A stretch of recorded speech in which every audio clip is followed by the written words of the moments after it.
चलिए आप लोगों को ले चलते हैं जम्मू के कटरा में स्थित माता वैष्णो देवी का दर्शन कराने। कहते हैं जब माता का बुलावा आता है तो माता का दर्शन हो ही जाता है। बहुत सालों के बाद हम लोगों को भी मौका मिला माता वैष्णो देवी का दर्शन का। माता वैष्णो देवी का यात्रा हम दिल्ली से शुरू कर सकते हैं। दिल्ली से कटरा वैष्णो देवी तक आप ट्रेन में जा सकते हैं और Delhi Kashmiri Gate bus stand से आपको बस मिल जाएगा कटरा तक का, जिसका बुकिंग आप ऑनलाइन आसानी से कर सकते हैं। हमने आईएसबीटी कश्मीरी गेट से वॉल्वो बस के ज़रिए पहुंचे थे कटरा तक। ये कटरा का फाउंटेन चौक या फुवारा चौक है। वॉल्वो बस आपको फाउंटेन चौक से थोड़ा सा आगे उतार देता है। वहां से आप आसानी से पैदल जा सकते हैं फाउंटेन चौक तक। फाउंटेन चौक में आपको आरएफआईडी कार्ड बनाने के लिए काउंटर देखने को मिलेगा। वहां से आरएफआईडी कार्ड लेके आप बाणगंगा दक्षिणी द्वार तक आ जाइए। अगर आप ऑटो से आना चाहते हैं तो 100 रुपये का किराया में आपको रिजर्व ऑटो मिल जाएगा। दक्षिण द्वार में आपको चेकिंग करा के और अपना आरएफआईडी कार्ड दिखा के आगे बढ़ना है। यहाँ से ही शुरू होता है यात्रा का पैदल मार्ग। यहाँ से चेकिंग कराने के बाद हम आगे जाएंगे। यहाँ पे आपको फ़ोन कैमरा सब कुछ अलाउ रहता है, केवल मात्र नशीली पदार्थ आप नहीं ले जा सकते। हम लोग जिस दिन आए थे उस दिन भीड़ भाड़ बहुत ही कम थी। यहाँ पे मेल और फीमेल का चेकिंग काउंटर अलग है। अलग अलग लाइन में लगने के बाद हमने हमारा यात्रा शुरू कर दिया। एंट्री के बाद आप लोगों को घोड़ा खच्चर पिट्ठू पालकी का काउंटर देखने को मिल जाएगा। वहाँ से आप लोग बुक करके अपना पिट्ठू पालकी और घोड़ा ले सकते हैं। यात्रा मार्ग में आपको बहुत सारे ऐसे फ़ोटोशॉप सेंटर देखने को मिल जाएगा जहाँ से आप माता रानी के साथ फ़ोटो खिंचा सकते हैं।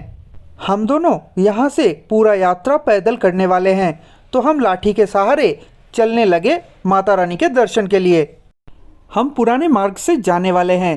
पहले हम करने वाले हैं बाणगंगा का दर्शन। बाणगंगा का दर्शन करते हुए हम जाएंगे माता रानी के चरण पादुका का दर्शन करने। उसके बाद हम जाएंगे अर्धकुंवारी तक। आप लोगों की जानकारी के लिए बता दूं, हमने ये यात्रा सुबह के टाइम शुरू किया था। सुबह के 8:30 बजे हमने बाणगंगा में एंट्री कर लिया था। अभी बाणगंगा का पानी बहुत ही कम है। थोड़ी देर में हम थोड़ा ऊपर पहुंच के देखेंगे जहां माता रानी ने अपना बाल धोया था और माता रानी ने जहां से हनुमान जी को पानी पिलाया था। यात्रा के मार्ग बहुत ही साफ सुथरे और बेहतरीन तरीके से बनाया गया है। सीढ़ियों के माध्यम से भी आप ऊपर जा सकते हैं, पर सीढ़ियों के माध्यम से जाने से आपको बहुत ज़्यादा थकान महसूस होगा। बेहतर यही होगा कि आप पैदल मार्ग से ही जाए। अगर आप घोड़े खच्चर या पिट्ठू पोनी से जा रहे हैं, अर्धकुंवारी चले जाइए। अर्धकुंवारी से आपको बैटरी गाड़ी देखने को मिल जाएगा, जिसका बुकिंग आप पहले से करा के रखिएगा। फाइनली हम पहुंच चुके हैं बाणगंगा के उस प्रमुख स्थान में जहां पे माता रानी ने बाण चला के बाणगंगा का उत्पत्ति किया था अपना बाल धोने के लिए। ज़्यादातर पुण्यार्थी जो माता रानी के दर्शन के लिए आते हैं, यहाँ अपने पुण्य स्नान करके ही ऊपर माता रानी के दर्शन के लिए जाते हैं। बाणगंगा के पावन धाराओं के दर्शन के बाद हम पहुंचने वाले हैं माता रानी के चरण पादुका मंदिर तक। यहाँ पे हमें होंगे माता रानी के पावन चरण पादुका का दर्शन। यहाँ तक पहुँचने के लिए हम लोगों ने लगभग 4 किलोमीटर का पैदल ट्रैकिंग कर चुके हैं। माता रानी की यात्रा का ये ट्रैक बहुत ही सुंदर तरीके से बना हुआ है। बस आपको आराम से चलते जाना है। माता रानी के चरण पादुका के दर्शन के बाद हम जाने वाले हैं अर्धकुंवारी गुफा की तरफ। यहाँ पे हमें माता रानी के गर्भयौन गुफा का दर्शन होंगे, जहाँ पे माता रानी ने 9 महीने तक तप किया था। कहा जाता है कि जो भी इस गुफा के दर्शन करता है उसे मृत्यु और जीवन के चक्र से मुक्ति मिल जाती है। चलिए माता रानी के जयकारा लगाते हुए हम पहले पहुँचते हैं अर्धकुंवारी गुफा तक। तो हमारे साथ बोलिए जय माता की। हमें थकना नहीं है, हमें चलते जाना है और बीच बीच पे रेस्ट कर लेना है। हम अभी पहुंचने वाले हैं अर्धकुंवारी में। अर्धकुंवारी पहुंचने के बाद हमारा पहला काम रहेगा टोकन कलेक्ट करना, क्योंकि टोकन के नंबर के हिसाब से ही टाइमिंग डिसाइड होता है। हम अर्धकुंवारी मंदिर के करीब पहुंच चुके हैं। अभी हमें दर्शन हो रहा है अर्धकुंवारी का। कुछ ही देर में हम पहुंचने वाले हैं अर्धकुंवारी गुफा तक। अर्धकुंवारी का नज़ारा बहुत ही सुंदर है। अर्धकुंवारी पहुंचने के बाद आपका सबसे पहला काम होगा अर्धकुंवारी दर्शन के लिए टोकन ले लेना।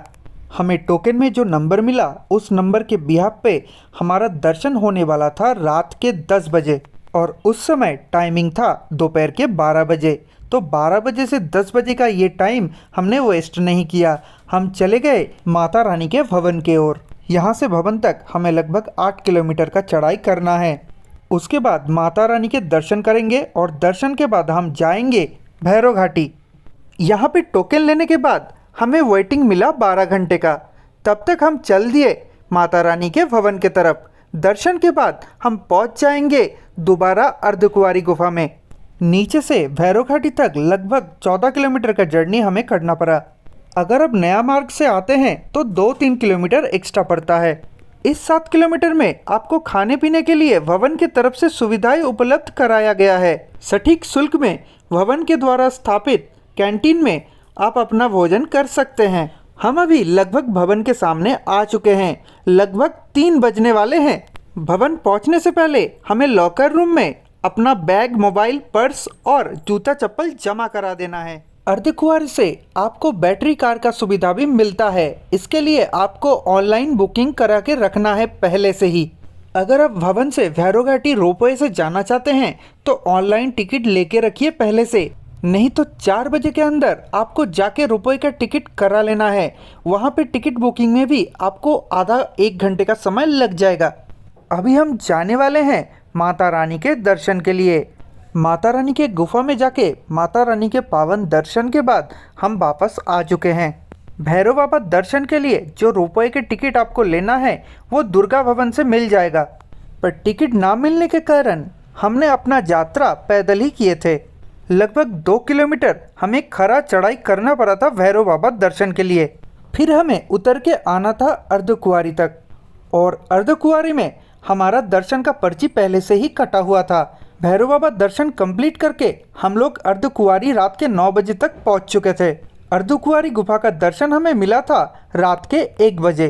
अर्धकुंवारी दर्शन के बाद हमने धर्मशाला में थोड़ा रेस्ट किए और सुबह होते ही हम लोग कटरा के लिए निकल पड़े। हमारे माता वैष्णो देवी का यात्रा बहुत ही सुखद रहा। ज़्यादा दर्शनार्थी ना होने के कारण हमने लगभग 24 घंटे में तीनों स्थान का बहुत ही बढ़िया से दर्शन कर लिए थे।